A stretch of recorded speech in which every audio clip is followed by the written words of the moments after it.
Bonjour à tous, bienvenue dans un nouvel épisode de Méga Projet. Dans cet épisode, nous allons parler d'un engin dont vous avez probablement entendu parler grâce à Elon Musk et aussi à cause du Strategic Reconnaissance 71, mais tout cela était plutôt secret. C'est l'A12. Nous allons plonger dedans aujourd'hui, alors allons-y.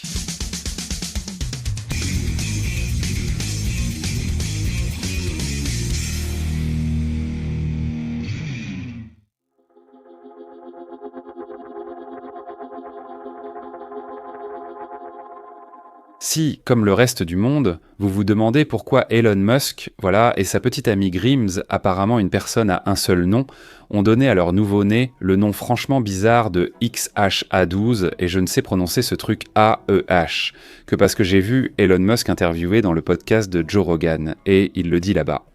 Vous êtes donc au bon endroit, et oui, c'est lié à notre vidéo Mega Project d'aujourd'hui. Le X représente la variable inconnue, ce qui est déjà tellement gênant. AE est l'orthographe elfique de intelligence artificielle ou H comme je l'ai déjà dit, mais c'est le A12 qui nous intéresse particulièrement. Certains pourraient en suggérer qu'il est un peu étrange de nommer un enfant d'après un avion de reconnaissance à haute altitude. Oui, enfin, Elon Musk est quand même un homme un peu étrange, n'est-ce pas ?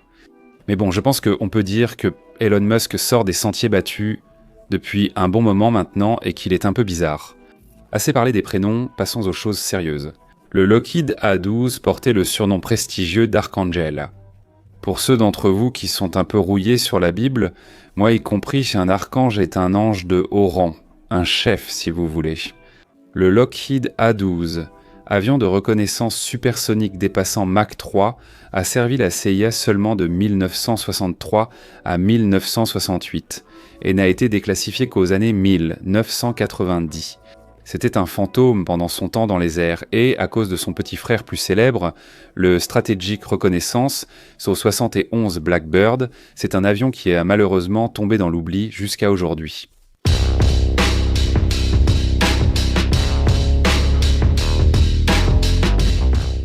Vous avez peut-être vu un épisode de Mega Project que nous avons fait sur l'avion U-2, l'avion espion américain qui a été tristement célèbre, abattu au-dessus de l'Union soviétique en 1960. Le U-2 avait prouvé sa grande efficacité, mais aussi qu'il était bien plus détectable par radar que prévu par les Américains. Dans cette vidéo précédente, il y avait l'exemple où il volait vraiment très haut. Les Américains croyaient en ce que les Soviétiques ne le voyaient pas, mais des Mikoyan Gourevitch décollaient en tombant sans pouvoir l'atteindre car il volait trop haut. Malgré le projet Rainbow et de nombreux ajustements, les États-Unis n'ont pas réussi à réduire la signature radar de l'E-U2, le rendant toujours détectable. Si vous ne pouvez pas améliorer l'ancien avion, que faire ? Vous en construisez un nouveau, vous êtes l'armée américaine. Votre budget est presque illimité. L'armée américaine tire souvent parti de la concurrence, et c'est lors d'une de ces rivalités en ingénierie aéronautique que l'A12 est née. Convair et Lockheed ont tous deux reçu la mission d'élaborer des plans pour un nouvel avion de reconnaissance à haute altitude qui serait capable de remplacer l'U-2. Le modèle de Convair était connu sous le nom de Kingfish, tandis que le projet de Lockheed était appelé Archangel 1 ou A1 pour faire court. Si l'on avance un peu dans le développement, le moment décisif est arrivé lorsque Kingfish s'est retrouvé face au modèle de Lockheed, désormais connu sous le nom d'Archangel 11. Et je veux dire, Kingfish est un nom cool, mais Archangel 11 c'est un peu plus cool. Il semblait que Convair était sur le point de décrocher un contrat lucratif, mais dans les dernières étapes, quelques ajustements apportés à l'A11 lui ont permis de dépasser le Kingfish, et le 26 janvier 1960, la CIA a passé une commande de 12 appareils, désormais sous le nom définitif d'A12. Le projet de production a pris le nom d'Oxcart, ce qui, quand on considère la vitesse fulgurante de l'A12, est tout de même un peu ironique. La construction de cet avion, bien en avance sur son temps, commence par une histoire fascinante d'espionnage industriel pendant la guerre froide. Aujourd'hui, le titane est largement utilisé dans le monde entier, dans une grande variété de produits, des navettes spatiales aux raquettes de tennis. Mais son usage à la fin des années 1950 restait encore limité. Le gouvernement américain obtenait généralement son titane auprès de la Titanium Metals Corporation, basée aux États-Unis. Cependant, son stock de cet élément chimique était trop limité pour répondre aux exigences de conception de l'A12. Un pays disposait pourtant d'importantes réserves de titane et avait été un pionnier dans son utilisation militaire. Et je vais vous laisser deviner, parce que oui, bien sûr, il s'agit de l'Union soviétique. De tous les pays où les États-Unis cherchaient à obtenir cet alliage précieux, c'était justement leur pire ennemi. Comme vous pouvez l'imaginer, il était totalement hors de question pour le directeur de la CIA de décrocher le téléphone et de dire « Hé, Union soviétique, j'ai besoin de titane ». Ils ont donc élaboré un stratagème pour acheter du titane aux soviétiques via des sources clandestines, des tiers et des sociétés écrans. Cela a donné lieu à l'une des entreprises les plus ironiques de toute la guerre froide. Un avion était construit pour espionner l'Union soviétique, alors qu'il provenait en partie de l'Union soviétique. Il y a quelque chose de très candidat mandchou dans tout cela. Mais encore un point à propos du titane. À l'époque, il servait surtout pour de petites pièces, mais l'A-12 nécessitait que la plupart de l'appareil soit faite de cet alliage rigide et difficile à usiner. La courbure de l'appareil a posé un vrai dilemme à son concepteur et ses constructeurs. Une solution a été trouvée, découper de petits congés dans le matériau, puis les coller sur la structure sous-jacente, plutôt que d'essayer de découper de grandes pièces de titane. Au fur et à mesure de l'avancement de la conception, ces congés ont finalement été remplacés par des bandes de ferrite de fer et de stratifiés de silicium, qui se sont révélés particulièrement efficaces pour réfléchir les ondes radar. Comme prévu avec un avion aussi novateur, les essais ont été mouvementés. Le A-12 a effectué son premier vol d'essai le 26 avril 1962 piloté par Louis Chalk. Le site sélectionné était Groom Lake, un lac salé au nord de la zone 51 d'où ont eu lieu les essais secrets de l'A-12. Son vol inaugural a couvert une distance impressionnante de 3 km à une altitude de seulement 6 mètres au-dessus du sel en contrebas. Malgré de sérieux vacillements causés par un mauvais branchement de certains câbles de navigation, le vol a été considéré comme un succès. Le lendemain, la A-12 a quitté à nouveau les plaines salées, cette fois en restant dans les airs pendant un total de 40 minutes. Considéré comme un vol réussi, l'appareil a toutefois commencé à perdre ses filets de titane au-delà de 90 mètres d'altitude. J'imagine que le terme « succès » est un concept assez vague ici. Les ingénieurs ont passé 4 jours à fouiller la zone pour retrouver les filets manquants, et vous savez, on comprend pourquoi, vu la galère que ça a été pour obtenir ce matériel. En 1963, le programme a perdu son premier A-12. L'appareil Article 123 s'est écrasé près de Wendover, Utah. Bien que le pilote se soit éjecté avec succès, cela posait tout de même un problème. Que dire exactement lorsqu'un avion espion secret s'écrase sur le sol américain ? Kenneth S. Collins, pilote de l'avion écrasé, portait une combinaison de vol standard, ce qui a sans doute fait croire qu'un Republic F-105 Thundershift, en service depuis 5 ans, s'était crashé à proximité. Cela aurait sûrement été pire s'il avait eu agent secret de la CIA ou juste CIA sur sa combinaison.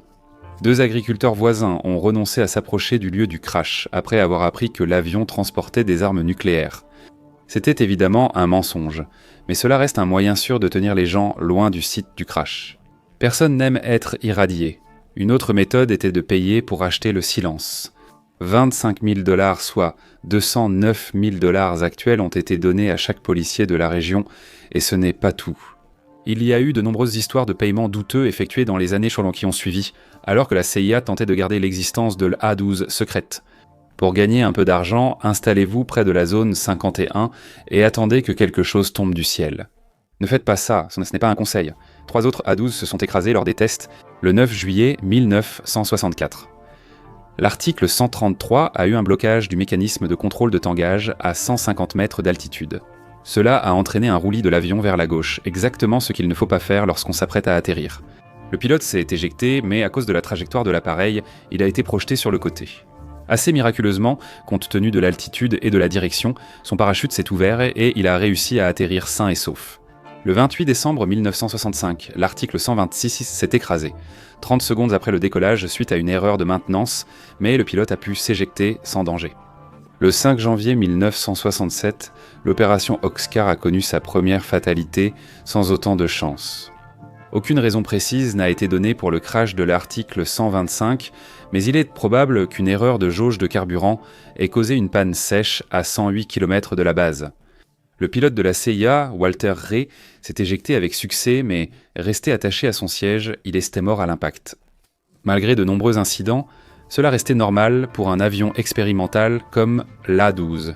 Il fonctionnait tout simplement à un niveau différent de tout ce qui l'avait précédé. Et des événements comme ceux-ci étaient considérés comme faisant partie intégrante du développement. Je veux dire, on appelle ça des tests pour une raison. Les choses iront bien pendant que vous apprenez la bonne méthode. Début 1967, le gouvernement américain jugeait l'appareil prêt et décida de l'envoyer. Mais avant de parler des missions réelles que cet avion a effectuées, regardons de plus près l'appareil lui-même.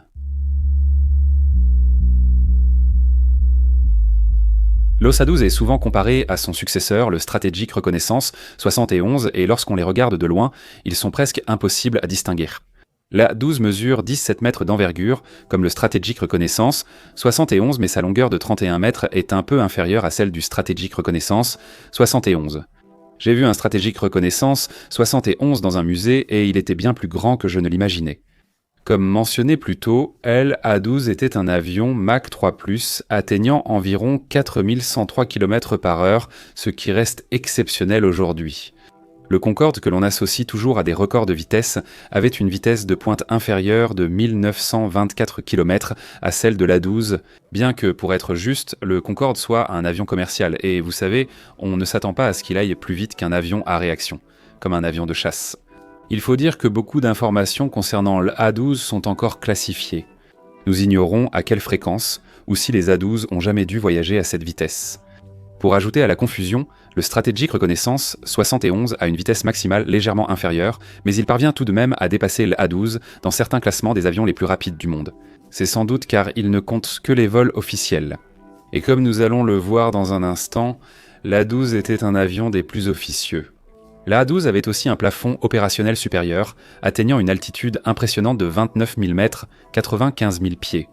Ce n'est pas loin, c'est 3 fois l'altitude de croisière d'un avion de ligne. Pour être bien clair, cela fait 29 km tout droit vers le ciel. Il faudrait empiler 35 Burj Khalifa, le plus haut bâtiment du monde, pour atteindre cette hauteur.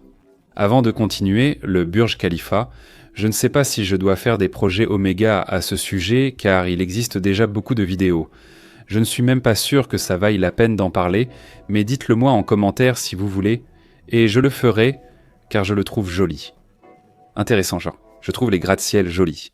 J'ai lancé une chaîne sur les méga-projets, ça ne vous surprend pas. Le Strategic Reconnaissance 71 a un plafond opérationnel de 3048 mètres inférieur à l'A-12, restant toutefois le deuxième avion le plus haut de l'histoire de l'aviation. Le A-12 utilisait 2 turboréacteurs Pratt & Whitney JT 11D21B, fournissant chacun 20 500 livres-pieds à sec et 32 500 livres-pieds avec post-combustion souvent utilisés au décollage et lors des manœuvres d'évasion.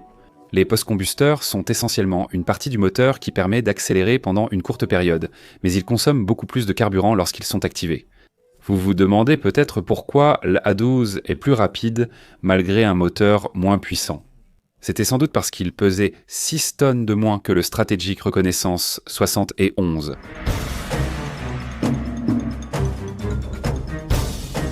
Comme déjà mentionné, cet avion a toujours été conçu pour espionner l'Union soviétique. Sur qui d'autre les Américains auraient-ils espionné dans les années 1960 ? Cependant, l'abattage d'un U-2 au-dessus de l'Union soviétique en mai 1960 et la capture de son pilote ont poussé les États-Unis à s'éloigner de l'Union des républiques socialistes soviétiques alors même que l'A-12 arrivait. C'est une idée reçue courante que l'A-12 Archangel a participé à des vols au-dessus de l'Union soviétique à Cuba, mais à notre connaissance, souvenez-vous que certaines informations restent encore classifiées. Ces vols n'ont jamais eu lieu. Cependant, les États-Unis se sont retrouvés dans une guerre complètement nouvelle, et l'A-12 a été envoyé en Asie du Sud-Est. Depuis leur base sur l'île japonaise d'Okinawa, les A-12 ont mené l'opération Black Shield pour mieux observer le système de défense surface-to-air missile vietnamien, les mouvements militaires et assurer une surveillance générale. Le 31 mai 1967, l'opération Black Shield a commencé avec un A-12 volant à une altitude de 24 000 mètres à une vitesse de Mach 3. De toute évidence, personne ne prenait de risque à ce stade. On sait peu de choses sur l'implication de l'A-12 dans la guerre du Vietnam, la plupart des informations restant classifiées. Assez d'informations ont été déclassifiées pour établir un aperçu de base. Les vols de l'opération Bouclier Noir suivaient souvent un profil de trajectoire similaire. L'avion décollait de Kadena à Okinawa avant de tourner vers le sud-ouest. Comme déjà dit, La plupart des survols au-dessus du Nord-Vietnam servaient à localiser le système de défense antimissile, les routes, ports industriels, chemins de fer et d'autres infrastructures. Fin 1967, presque tout le Nord-Vietnam avait été photographié. Les A-12 revenants faisaient souvent un ravitaillement en vol en Thaïlande avant de retourner à Kadena. Fait intéressant, cet itinéraire imposait un rayon de virage de 138 km, ce qui amenait parfois les A-12 à entrer brièvement dans l'espace aérien chinois. Que les Chinois l'aient su ou non, aucun incident n'a été signalé, donc probablement pas, ou ils ne voulaient rien faire. La situation était plus complexe au Vietnam. Comme je vais l'expliquer, l'une des raisons de la courte durée de vie des A-12 était l'amélioration rapide de la détection radar soviétique et nord-vietnamienne. 3 fois, des missiles solaires ont visé des A-12 en vol, mais les États-Unis n'ont failli perdre leur avion espion qu'une seule fois au-dessus du territoire ennemi.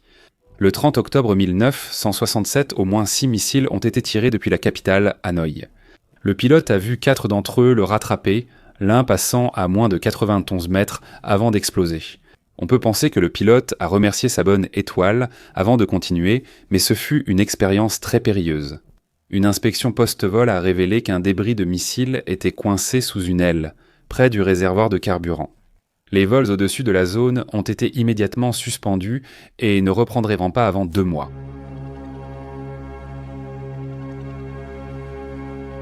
Le Strategic Reconnaissance 71 est arrivé à Okinawa en 1968, tandis que l'A-12 repartait. Pour réduire les coûts, l'armée américaine a retiré l'A-12, jugeant inutile de conserver les 2 appareils. Ce n'était pas seulement car le Strategic Reconnaissance 71 était jugé supérieur. De nombreux changements ont eu lieu depuis la conception de l'A-12 en 1960. En seulement 8 courtes années, les États-Unis avaient subi l'ignominie de perdre un U-2 dans l'espace aérien soviétique, tout en étant témoins d'énormes progrès dans les défenses radar ennemies. Les frayeurs vécues par les A-12 au-dessus du Vietnam ont prouvé que, malgré leur altitude et vitesse exceptionnelles, ils restaient très vulnérables. L'arrivée des satellites de reconnaissance, débutée avec Corona en 1959, a prouvé que les vols habités pour prendre des photos n'étaient plus indispensables. Aujourd'hui, tout le monde connaît le Strategic Reconnaissance 71 Blackbird. Il est presque devenu un nom familier, enfin autant qu'un avion espion puisse le devenir. Mais qu'en est-il de l'A-12 ? Non seulement il était plus rapide et avait un plafond opérationnel plus élevé, mais il a aussi servi de véritable modèle pour la construction du Strategic Reconnaissance 71. Oublier l'A-12 lorsqu'on parle des grands avions espions, c'est comme passer d'une Roban Reliant à une Lamborghini. Quelque chose d'intermédiaire s'est manifestement produit alors. L'A-12 a sans doute souffert de sa nature classifiée. Le Strategic Reconnaissance 71 a été révélé en 1964, mais l'existence de son grand frère est restée secrète pendant des décennies. Le Strategic Reconnaissance 71 détient peut-être un catalogue de records, mais est-ce simplement parce que nous n'avons jamais connu toute l'étendue des exploits de A-12 ? Eh bien, nous ne le saurons probablement jamais. Il restera peut-être à jamais un fantôme tonitruant et insaisissable des cieux. J'espère vraiment que vous avez trouvé cette vidéo intéressante. Si c'est le cas, n'hésitez pas à cliquer sur le bouton « J'aime » ci-dessous. N'oubliez pas de vous abonner à cette chaîne, tout ça. Comme je le dis tourne souvent, si vous avez une suggestion pour ces méga projets, indiquez-la en commentaire. Cela m'intéresse beaucoup. La majorité de ces vidéos viennent de vos suggestions. Continuez à en proposer, elles seront sûrement réalisées. Et merci de regarder.